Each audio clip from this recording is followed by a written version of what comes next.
चिंता नहीं, चिंतन कीजिए।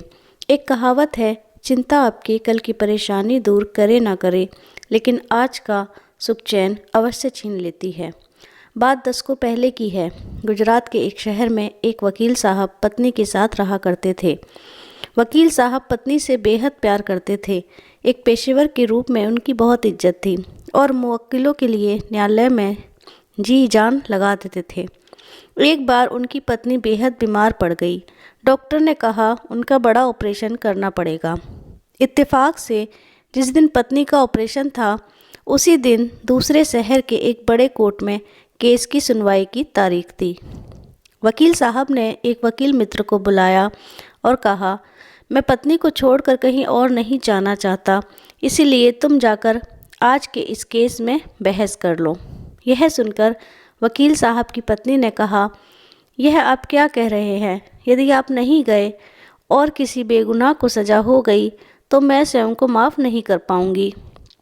मैं ठीक हूँ, डॉक्टर साहब ऑपरेशन कर ही देंगे। आप जाइए और कोर्ट में अपने केस की बहस कीजिए। पहले तो वकील साहब तैयार नहीं हुए, लेकिन पत्नी की जिद के कारण आखिरकार दुखी मन से ही लेकिन वह दूसरे शहर कोर्ट के लिए रवाना हो गए। मुकदमा शुरू हुआ। वकील साहब बहस करने लगे। बहस के बीच ही कोर्ट के दरबान ने उनको एक कागज़ का टुकड़ा लाकर दिया। वकील साहब ने कागज़ खोलकर पढ़ा और फिर उसे पढ़ने के बाद पॉकेट में रख लिया और बहस करने लगे। कुछ समय बाद कोर्ट का फैसला आया। वकील साहब केस जीत गए थे। सभी उनको बधाई देने लगे। किसी ने पूछा, वकील साहब वह कागज़ का टुकड़ा कैसा था? वकील साहब बोले, दरअसल वह टेलीग्राम था। अभी कुछ समय पहले मेरी पत्नी की मृत्यु हो गई है। वकील साहब का जवाब सुनकर वहाँ लोग स्तब्ध रह गए। उन लोगों ने पूछा, वकील साहब आपकी पत्नी की तबीयत ठीक नहीं थी, तो आप आज आए ही क्यों? वकील साहब ने कहा, दरअसल पत्नी ने ही मुझे जिद करके यहाँ भेजा, क्योंकि वह यहाँ नहीं चाहती थी कि मेरे नहीं आने के कारण किसी बेगुनाह को सज़ा हो जाए। ये बात सुनकर वहाँ लोगों की आंखें नम हो गई।